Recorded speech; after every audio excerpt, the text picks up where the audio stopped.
CJP यानी कि cockroach जनता party का प्रोटेस्ट जो है वो दिल्ली के जंतर मंतर पर लगातार जारी है।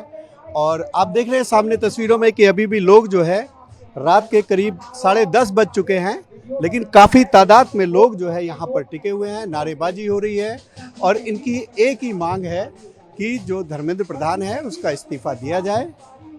ये पार्टी का क्या मोटिव है, क्या ये प्रदर्शन क्यों किया जा रहा है, इस पर बातचीत करने के साथ हमारे साथ अभिजीत दीपके के साथ। अभिजीत, ये प्रोटेस्ट क्यों है? सर 16 स्टूडेंट्स ने अभी तक सुसाइड करी है। पिछले 48 घंटों में 6 स्टूडेंट्स ने सुसाइड करी है। फिर भी उसके बाद धर्मेंद्र प्रधान नाम के जो व्यक्ति जो हमारे शिक्षा मंत्री है वो अभी तक रिजाइन नहीं कर रहे हैं। तो मैं पूछना चाहता हूँ, अगर ये 16 बच्चे किसी एमएलए के बच्चे होते, किसी मंत्री के बच्चे होते, तो क्या फिर भी इसी तरीके की लापरवाही, इसी तरीके की इनसेंसिटिविटी ये लोग दिखाते? ये मेरा सवाल है।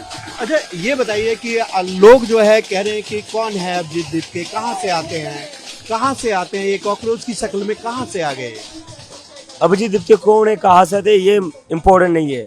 आज इस देश का युवा सड़कों पर उतरा है धर्मेंद्र प्रधान के रेजिग्नेशन के लिए। आज इस देश का युवा सड़कों पर उतरा है अकाउंटेबिलिटी के लिए, वो इम्पोर्टेंट है। आज हजारों युवा, मैं पुणे गया, जयपुर गया, लखनऊ गया, नागपुर गया, अमृतसर गया, बैंगलोर गया, सारे लोगों को ये लग रहा है कि इस देश में अकाउंटेबिलिटी खत्म हो रही है। उस अकाउंटेबिलिटी की मांग करने के लिए ये लोग सड़कों पर उतर रहे हैं। बिना अकाउंटेबिलिटी के क्या डेमोक्रेसी बचेगी हमारी? 16 बच्चे सुसाइड कर रहे हैं, उनके परिवार आज कर्जे में डूबे हुए हैं, फिर भी सरकार से एक कॉल नहीं गया उन परिवारों को। तो अभी जो जिस तरीके से लोग कह रहे हैं कि अभिजीत दीपके के पीछे कोई ऐसी ताकतें हैं जो काम कर रही हैं कि जो उनको यहाँ पर जो है प्रदर्शन के लिए मजबूर बना रही है और वो देश के अंदर एक नेगेटिव माहौल जो है वो पैदा कर रहे हैं। ये वो ताकतें जो मेरे पीछे लगी हुई है, इस देश का युवा है जो मेरे पीछे लगा हुआ है, और ये इन लोगों की ज़रूरत है, ये इन लोगों की डिमांड है कि इस मूवमेंट को आगे बढ़ाया जाए। और क्या नेगेटिव माहौल? 16 बच्चों के लिए न्याय मांग रहे हैं, ये नेगेटिव माहौल है। नेगेटिव माहौल ये होता है जब 16 बच्चों की जान चले जाए, उसके बाद भी एक बेशर्म मंत्री अपनी कुर्सी पर चिपका हुआ रहता है, ये नेगेटिव माहौल है। नेगेटिव माहौल ये होता है कि 16 बच्चों की जान जाने के बाद भी प्रधानमंत्री में इतनी हिम्मत नहीं हो रही है कि वो मंत्री को बोले कि रिजाइन कर दे। रशिया यूक्रेन की वॉर आप रोकने का दावा करते हो, क्या आप अपने मंत्री का इस्तीफा नहीं ले सकते? बिल्कुल, आप भारत से चले गए फिर वापस आए, तो क्या मतलब ये स्ट्रेटजी वहाँ पर बैठे बना रहे थे या कुछ इस तरीके का कोई ऐसा प्लान था कि भारत में मैं वापस आऊँगा और एक मूवमेंट बनाऊंगा? सर, मैंने तो चीफ जस्टिस ऑफ इंडिया के कान में जाकर नहीं कहा था कि युवाओं को कॉकरोच कहिए, वो तो उन्होंने खुद ही कहा। अगर वो युवाओं को कॉकरोच नहीं कहते तो ना ये कॉकरोच जनता पार्टी बनती, ना मैं इस देश में वापस आता। मैं तो अमेरिका चला गया था ये सोचकर वहाँ सेटल हो जाऊंगा, वहाँ जॉब कर लूंगा, लेकिन चीफ जस्टिस ऑफ इंडिया ने इस देश के युवाओं को कॉकरोच कहा और उसके बाद लाखों युवा कॉकरोच जनता पार्टी से जुड़े। और फिर उन्होंने कहा, मैंने उसके बाद हजारों लोगों से बात की, उन्होंने कहा इस देश के पॉलिटिकल सिस्टम से हमारा भरोसा उठ गया है, सरकार से हमारा भरोसा उठ गया है। अब हमें एक प्लेटफॉर्म मिला है जहां हमें लग रहा है कि हमारी सुनी जा रही है। हमें एक प्लेटफॉर्म मिला है जहां पर हमें लगता है कि हमारे मुद्दों की बात होगी। तो उन स्टूडेंट्स की आवाज़ को सुनकर मैं अपने देश वापस आया हूँ। अभिजीत, जिस तरीके से प्रदर्शन देश में होते रहते हैं, अलग अलग मुद्दों पे होते रहते हैं, कभी जो है कुश्ती फेडरेशन के जो चेयरमैन हैं उनके खिलाफ हुए, कभी बिल आया, कांग्रेस बिल आया उस पे हुए, तो ये जो आपका आंदोलन है ये कब तक रहेगा? इसकी क्या प्लानिंग है, क्या रूपरेखा होगी, क्या रोड मैप होगा? ये आंदोलन की एक ही प्लानिंग है, एक ही स्ट्रेटजी है। जब तक धर्मेंद्र प्रधान रिजाइन नहीं करते ये आंदोलन चलता रहेगा। अगर धर्मेंद्र प्रधान जो है वो इस्तीफा दे देते हैं, अकेले एक नीट मुद्दा नहीं है, मुद्दे तो और भी देश में हैं, तमाम विपक्षी पार्टी उठाती है। जो है एनआरसी का मुद्दा था, सीए का मुद्दा था, और आपका तो वोट चोरी का मुद्दे, बहुत सारे ऐसे मुद्दे हैं। क्या उनमें भी जो कॉकरोच जनता पार्टी है वो हिस्सा लेगी? बिल्कुल हिस्सा लेगी। हिस्सा क्यों लेगी? हम उसमें भी बढ़ चढ़ कर आगे आएंगे। और बात इस्तीफे की नहीं है, बात बस इस्तीफे पर रुकने की नहीं है।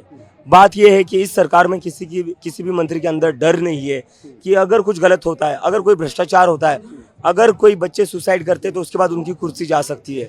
वो डर होना ज़रूरी है सर। एक डेमोक्रेसी में जो इलेक्टेड रिप्रेजेंटेटिव है उनके अंदर डर होना ज़रूरी है कि अगर उनसे गड़बड़ होती है, अगर उनके वजह से किसी नागरिक की जान जाती है तो उनकी कुर्सी जानी चाहिए। जब तक उनके अंदर ये डर नहीं होगा तब तक वो अपना काम ठीक से नहीं करेंगे। 2014 से पहले कई बार ऐसे मूवमेंट बने, अन्ना आंदोलन हुआ, बहुत सारे लोग धरने पे बैठे, बहुत लोग उम्मीद थी कि जन लोकपाल आ जाएगा, तमाम तरीके की उस समय बातें हो रही थी। हम लोगों ने भी कवर किया था कि अब दुनिया देश जो है हमारा बदल जाएगा, एक ईमानदार देश जो है, भ्रष्टाचार खत्म हो जाएगा। इस तरीके के मूवमेंट पहले भी बने हैं। क्या ये मूवमेंट जो है, मूवमेंट बनने के बाद में वो पॉलिटिकल पार्टीज़ की शक्ल में आ गए? क्या कॉकरोच पार्टी आगे बढ़ के, क्योंकि आज तक का इतिहास गवाह रहा है कि जितने भी आंदोलन हुए, आंदोलनों के बाद में लोग जो है, जो आंदोलनकारी थे, वो पार्टी की शक्ल में आ गए। तो पार्टी बनाना कब से गलत हो गया? Is it a crime to form a party? मैं ये नहीं कह रहा कि कॉकरोच जनता पार्टी आगे जाकर इलेक्शन लड़ेगी या नहीं, उस पर मैं कमेंट नहीं कर रहा, लेकिन पार्टी बनाना कब से गलत हो गया? और देश बदलना सर 4-5 साल का काम नहीं होता है, 10 सालों का काम नहीं होता है। आज़ादी मिलने में हमें 150-200 साल लगे थे, उसके बाद कहीं जाकर आज़ादी मिली थी। आज इस देश में अभी भी कास्ट डिस्क्रिमिनेशन एग्जिस्ट करता है, इतने सालों से एग्जिस्ट करता है सर, वो इतनी आसानी से नहीं जाता है, लेकिन शुरुआत हो चुकी है। कॉकरोच जनता पार्टी भी एक शुरुआत है जहाँ पर इस देश की राजनीति को बदलने की पहल की हुई है, जहाँ पर इस देश की राजनीति असली मुद्दों पर होगी, ना कि हिंदू मुसलमान पर। 10-12 साल से हमारे देश में क्या हो रहा है? हिंदू मुसलमान की राजनीति हो रही है। इस हिंदू मुसलमान की राजनीति से किसका भला हुआ है? क्या युवाओं को रोजगार मिल रहा है? क्या पेपर लीक होना बंद हो गया है? तो हिंदू मुस्लिम की राजनीति से किसी का भला नहीं हो रहा है। कॉकरोच जनता पार्टी चाहती है कि इस देश में असली मुद्दों पर बात हो, युवाओं के मुद्दों पर बात हो, रोजगार पर बात हो। आप क्या सोचते हैं कि एक कोई सेंट्रल लाइन ऐसी बने जहां नफरत और इस तरीके की जो राजनीति है वो खत्म हो, या इस तरीके के लोग दूर हो? बिल्कुल नफरत की राजनीति का कोई भी प्लेस नहीं होना चाहिए इन इंडियाज डेमोक्रेसी। भारत एक ऐसा देश है जहाँ पर बहुत सारे धर्म के लोग एक साथ रहते हैं, बहुत सारे भाषा बोलने वाले लोग एक साथ रहते हैं। अगर हम इन लोगों को बांटने लग जाए तो सर हमारा देश बढ़ जाएगा। यह हम सबकी रिस्पॉन्सिबिलिटी इस देश को बंटने नहीं देना है। अंग्रेजों ने भी कोशिश करी थी, उन्होंने हम पर रूल कैसे किया? बांट कर, हमें आपस में बांट कर ही रूल किया था ना। ये लोग आज जो सत्ता में बैठे हैं वो क्या कर रहे हैं? हिंदू मुसलमान के नाम पर बांट रहे, बाकी रीजनल पार्टीज के नाम पर बांट रहे। अगर हम बटेंगे सर तो ये देश बचेगा नहीं। इस देश के लिए ज़रूरी है कि हेट वाली पॉलिटिक्स, हिंदू मुसलमान वाली पॉलिटिक्स के लिए इस देश में कोई जगह नहीं रहनी चाहिए। India is a secular country, I am a secular person, I am a follower of Gandhi and Ambedkar, और हम सबकी जिम्मेदारी है। मुझे लगता है इस देश में हर किसी का रोल मॉडल अम्बेडकर और गांधी है, और जो लोग इस देश से प्यार करते हैं वो अम्बेडकर और गांधी के रास्ते पर ही चलेंगे। अभिजीत, अम्बेडकर और गांधी ये सब तो सभी पार्टी लेके आती हैं, जो इनके ऊपर आरोप लगते हैं वो भी इनको लेके आते हैं, आप भी उनको लेके आ रहे हैं, तो दिक्कत कहाँ है? उनकी पॉलिसी, उनकी नीयत तो सबकी, गांधी की जो विचारधारा है वो एक ही है, अम्बेडकर की विचारधारा एक ही है। सर मुझे लगता है ये बाकी पार्टीज की जो गलती हुई है वो ये है कि वो अपने इकोसिस्टम में फंस गए। आज के युवा की सबसे बड़ी कंप्लेन क्या है? आज के युवा की सबसे बड़ी कंप्लेन है जितनी भी एग्जिस्टिंग पॉलिटिकल पार्टीज है, ना वो उनकी बात सुनती है, ना वो उनकी बातों को समझती है। कहीं ना कहीं सारी पॉलिटिकल पार्टीज अपने इकोसिस्टम में फंस चुकी है। मैं किसी पार्टी का नाम नहीं लूंगा, ये सारी पार्टियों के लिए मैं कह रहा हूँ।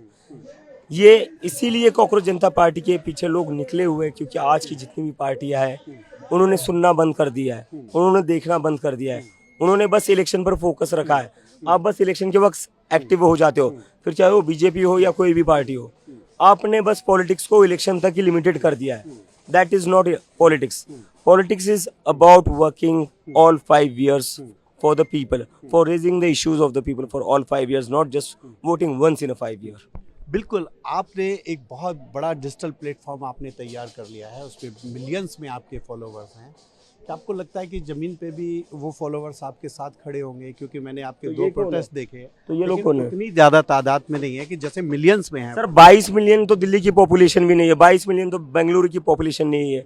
ये क्या लॉजिक है कि 22 मिलियन फॉलोअर्स है तो 22 मिलियन लोग एक ही जगह पर होंगे? पूरे देश से फॉलो लोग कह रहे हैं कि डिजिटल मूवमेंट बना रहे हैं, लेकिन वो जमीन पे नहीं दिखेगा। ये मेरा नहीं, ये लोगों का कहना है। मैं वही कह रहा हूँ। ये लॉजिक क्या है? अगर 22 मिलियन लोग फॉलो करते तो इसका मतलब 22 मिलियन बेंगलुरु में आ जाएंगे? नहीं ना, पूरे देश भर में फॉलोअर्स है। जहां मैं जा रहा हूँ हजारों की तादाद में लोग जुड़ रहे हैं। ये हजारों की तादाद को नहीं, ये उन्हीं 22 मिलियन में से। लोग कह रहे हैं कि उसमें कुछ बाहरी विदेशों के भी हैं, पड़ोसी मुल्क के हैं फॉलोवर्स, तो जो अभिजीत को फॉलो कर रहे हैं। स्क्रीन रिकॉर्डिंग दिखाई थी, किरण रिजिजू जो हमारे यूनियन मिनिस्टर है, उन्होंने कहा कि पाकिस्तान से सबसे ज्यादा फॉलोअर्स है। स्क्रीन रिकॉर्डिंग दिखाई थी। पहले तो मुझे लगता है रिजू जी पढ़े लिखे, लेकिन अनपढ़ गवारों की पार्टी में तो शायद वो भी समझ नहीं पा रहे। ऑडियंस जो है, फॉलोअर्स जो है, जो उस पेज का एडमिन होता है वही देख सकता है, कोई और नहीं देख सकता। तो इन लोगों के पास ये आंकड़े जो बता रहे हैं ना, बनावटी आंकड़े। दूसरी बात, कॉकरोच जनता पार्टी के पेज पर 94.7% फॉलोअर्स इंडियंस है। बाकी फॉलोअर्स आते अमेरिका से, कनाडा से, दुबई से। यहाँ से क्यों? क्योंकि यहाँ पर एनआरआईज काम करने जाते, तो वो भी इंडियंस ही है। तो मुझे समझ नहीं आता है किरेन रिजिजू जैसे जो यूनियन मिनिस्टर है, वो अपने ही देश के युवाओं को पाकिस्तानी क्यों कह रहे हैं? शर्म नहीं आती आपको? आप अपने ही देश के युवाओं को पाकिस्तानी कह रहे हो। दीप्ति, एक ये और हमको पूछ रहा है कि जिस तरीके से अब ये प्रोटेस्ट है, ये जारी है, आप इस्तीफे की मांग कर रहे हैं, आपको क्या लगता है कहाँ क्या सरकार जो है मंत्री का इस्तीफा लेगी?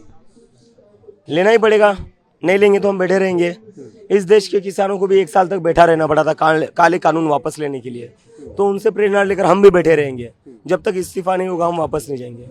ये थे अभिजीत दीपके जो बता रहे थे कि किस तरीके से उनका ये आंदोलन जो है आगे भी जारी रहेगा और उसके लिए वो पूरी तरीके से अड़िग दिख रहे हैं।